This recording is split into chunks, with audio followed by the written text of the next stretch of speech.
something a lot more extreme. The belief that the true master race was a bloodline of blonde, blue-eyed god men that descended from a vanished polar civilization, and one of those German Austrian men ran an occult order that admitted only blonde, blue-eyed members, but a lot of those guys they look straight up inbred. The poster child of the Aryan Nazi master race looks nothing like the average high-ranking Nazi.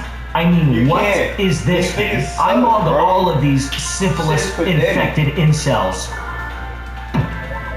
I'm German. Let me check my 23andMe, just so you guys know that I'm allowed to talk about this. Oh shit, I have a highly increased likelihood of PTSD, apparently. Since when does it tell me health stuff? This is not good. I'm gonna spiral. 40 out of 100 people with genetics like yours have been diagnosed with PTSD by their 40s? I think I'm fine. Probably. And all this fed straight into a Munich group founded in 1918 called the Thule Society, or I thought it was for a long time Thule, but researching it, it's Thule, which is weird. It looks like Thule. And their real, very documented importance is pretty simple and pretty chilling, I guess is a good word. It bankrolled the tiny political party at the time that a young Adolf Hitler would walk in to take over and rebuild into the Nazi party. You can probably see why this specific fantasy caught this specific regime. They had a hidden master race, a lost northern homeland. They went to the south to find stuff in the south or what, I don't know. It's a lot of weird speculation, but secret godlike powers. To them, this was not LARPing or some kind of bedtime story. To them, it was a look in the mirror. They looked in the mirror and didn't see this. Instead, they saw this somehow. That's right, that's me.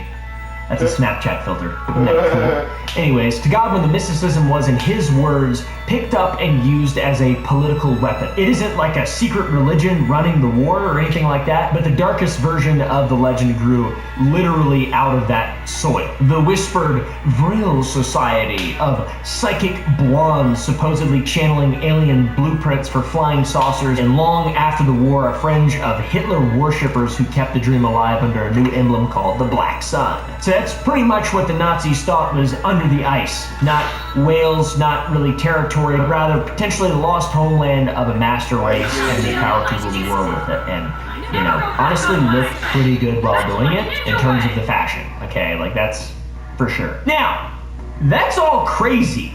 What did they actually find when they got to Antarctica? Not north, but rather south. You keep saying north, we're conflating the two, but it's confusing. It seems like nobody realizes here is what the secret Nazi expedition to Antarctica was actually for. Margin. Now, that sounds crazy. I'll explain it, because the truth is more hilarious than the legend. Whale oil was the single most important raw material Germany had for making fat. Margarine, cooking fat, soap, industrial lubricants, and by the late 30s, Germany was the second largest buyer of whale oil. You're so good at the game. 200,000 tons every single year, most of it from Norway, into a regime planning a war and haunted by the blockade. You're so good at the game, bro. In the last one, buying the fat to feed your own people from your future enemies was a strategic nightmare. So Hermann Goering, or Russell Crowe, running the economy under the 4-year plan, ordered an expedition to go find Germany its own whaling grounds at the bottom of the well, and then just take a ton of that on the way as well. The ship that he sent was an old Lufthansa mail vessel called the Schwabenland. It was built to fling seaplanes off a catapult to carry post across the Atlantic. Left Hamburg in December of 1938 with 82 men under a polar captain named Alfred Richter and 2 Dornier flying boats with perfect German names, the Passat and the Boreas, the trade wind and the north wind. Over about 3 weeks of flying in early 1939, the crew photographed something like 1/3 square kilometers of coastline and got those infamous swastika lawn barracks to claim it. This is mine! He has my lawn documents! Now the darts were meant to be scattered across the whole survey, corner to corner, fencing off the territory from the air, but because of the flying conditions, the crew ended up dumping nearly the entire batch in one spot all at once. So the great Nazi conquest of a came down to a single bag of darts, literally filling out of super armor at the super armor as far as we know of. They never once set foot in the interior, as far as they know of. And the Norwegians had actually claimed the very same coast a few days before the Germans even arrived. By 1945, Germany had pretty much let the whole thing drop, and Germany's first real permanent Antarctic station wouldn't be opened until 1981. Nigga, So, Naruto, what the fuck? expedition found was a stretch of bare, ice-free rock dotted with little tiny They can't lakes. even play the game. Spotted a man named Schirmacher, who named it after himself. Now that rock, very important. Imagine it in Nigga, your mind. damn! It's like an apple. Just kidding, it's a rock. But hold it in your mind, it'll make sense in a second. So what I just said, which is documented, is way less cool than the legends. Way less crazy, way less interesting, almost like it always is. It's always way more boring. So maybe they're just hiding buddy.